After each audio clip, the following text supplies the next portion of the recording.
Knowing the contents of the Enigma papers puts a whole new spin on things.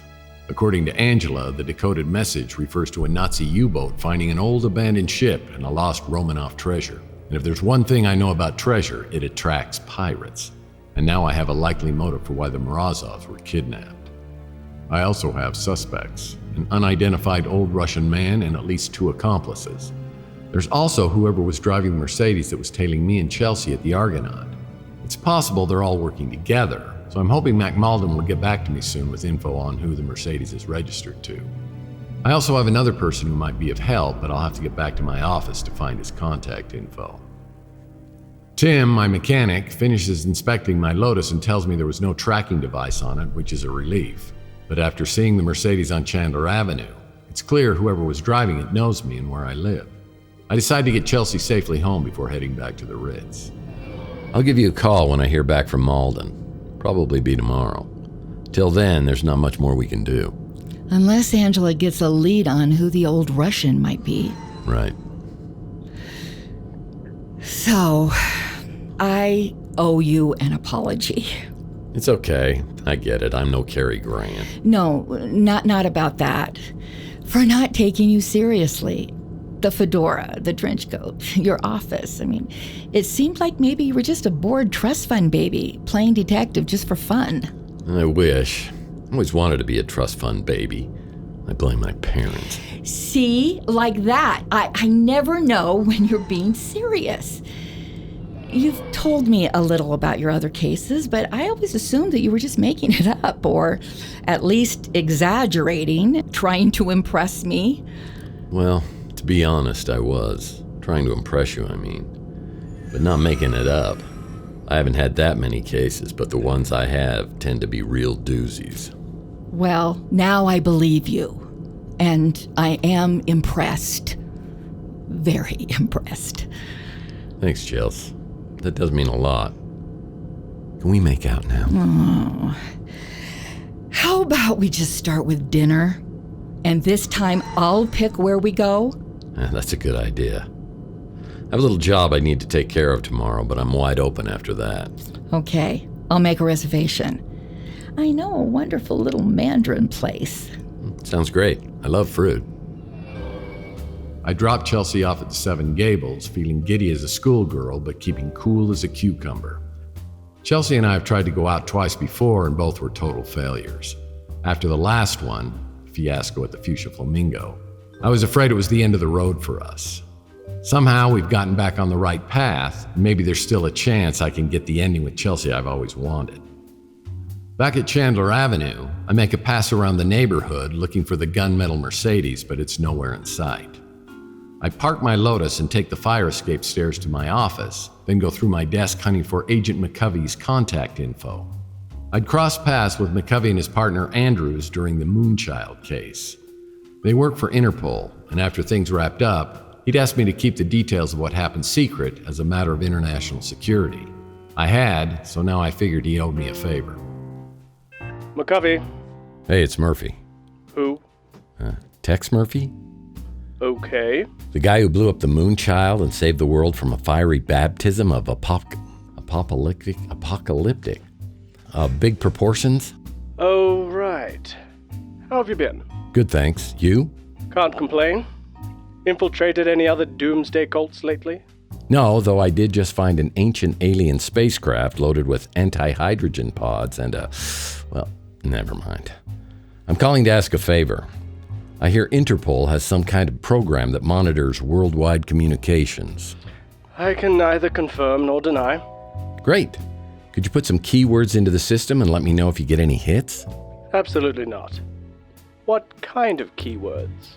Igor Morozov, Irina Morozov, Enigma, Hitler, Romanov, Verpost, and Kursk Burkert, something like that. The last 2 are German. Do I need to spell anything? No. I told you I can't help you. But that is an interesting list. What's this about? The Morozovs are siblings who've gone missing and are probably kidnapped. Likely by an old Russian man, tall, white hair, beard and glasses. Could be a collector of Nazi paraphernalia. Be a nice bonus if you can find out who he is. Okay. Don't plan on me getting back to you. I appreciate it. I sense mixed signals from McCovey, so only time will tell if he comes up with anything. And now I play the waiting game. Hopefully, between McCovey, Malden, and Angela, I'll have a fresh lead or two tomorrow. In the meantime, I'll grab some much-needed shut-eye. I'm crawling into bed when I remember Chelsea's request about sleeping with my memento from Roswell. I think the whole past life thing is hooey, but I'm more than willing to jump through hooey hoops if it makes her happy. I stumble back out to my office and dig up the old ID badge I found in the military complex. After tucking it under my pillow like a figurative tooth for the past life regression fairy, I lay down and close my eyes.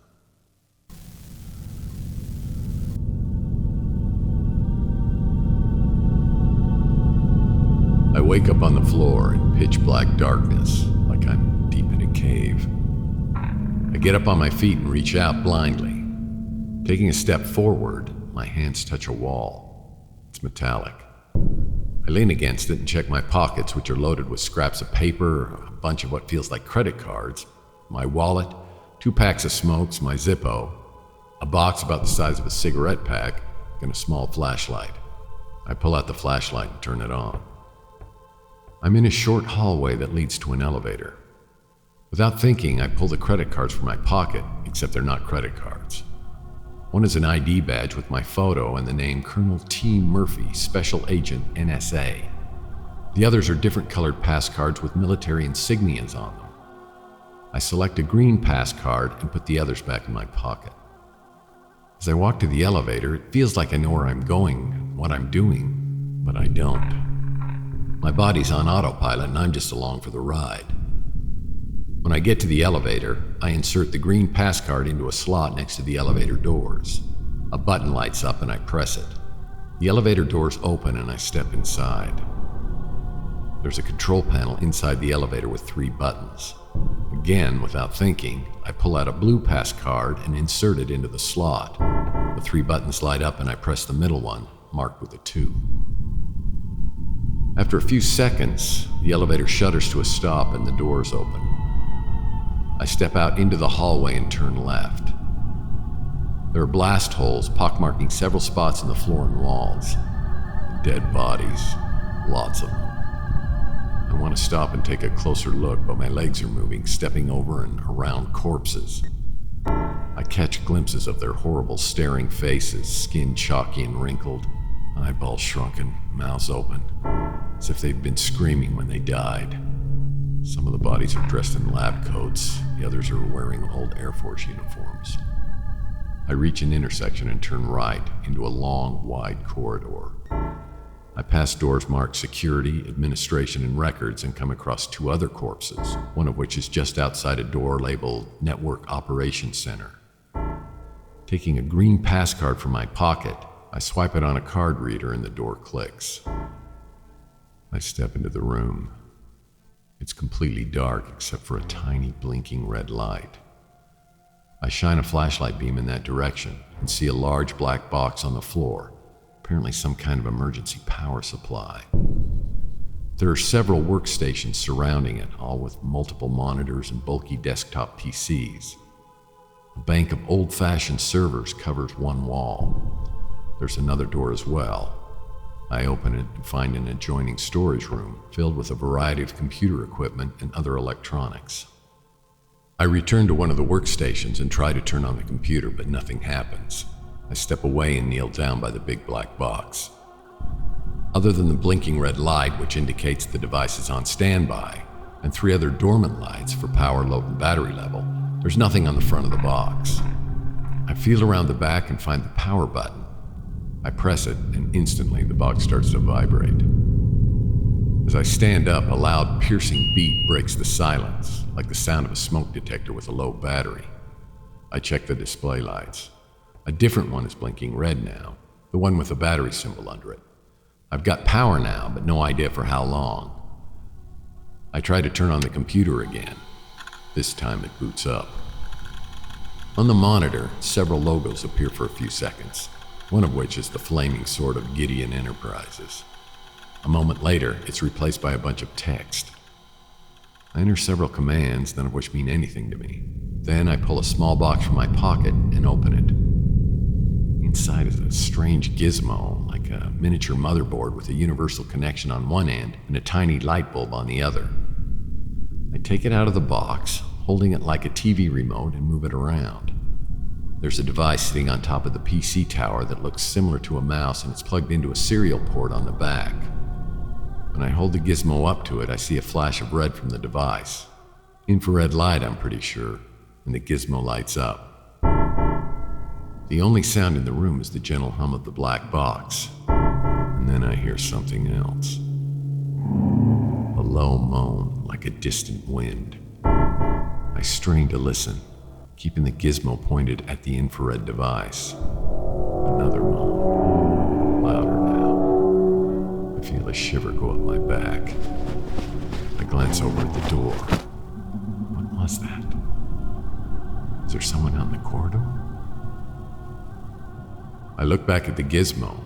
It went off target when I turned away, and it's now blinking. I adjust the aim until the light goes solid. Somehow, I know this won't take long, a few minutes at most, but the seconds are creeping by. I want to take another look at the door, but I need to focus.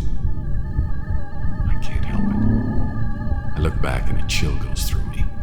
A fluorescent green mist is seeping in around the door frame. I check the gizmo again and re-aim it. I feel like shoving it into the other device, like that'll speed things up. I take another look behind me. The green mist is thicker now and it's starting to drift toward me, swirling along the floor. There's no way to know how much longer this will take.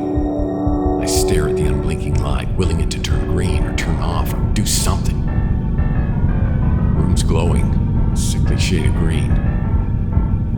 I start to feel a tingling sensation.